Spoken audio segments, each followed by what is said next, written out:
You're the youngster of the group.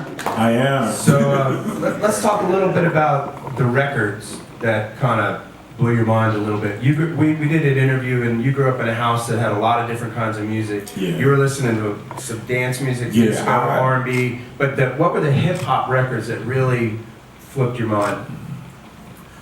You know, what was the record? Hardcastle. Paul. Rainforest was like one of. So. 19. Yeah, you see what I'm saying? So again, for me, I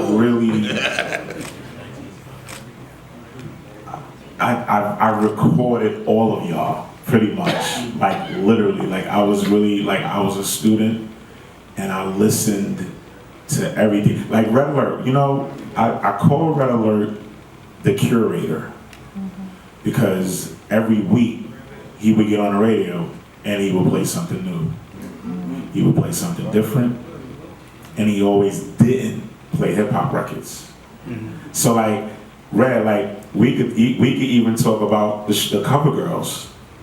You see what I'm saying? Like we could talk about King Erickson, you know, and these are all of the things that I've learned listening to you. Midnight, listening to Tony Humphrey, listening to T. Scott.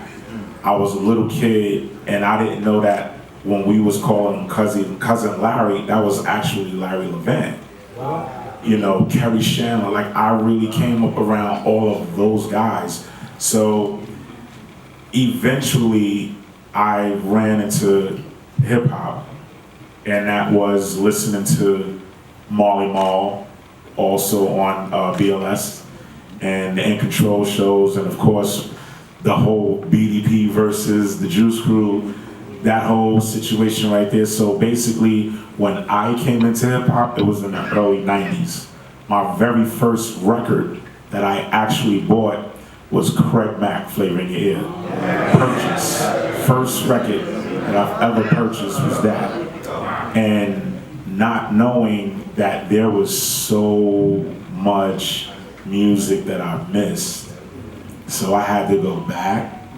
And luckily the record pools, remember the record pools? I was in the record pools. I got connected through that, through, you know, a group of other guys, and I was able to get all of those records.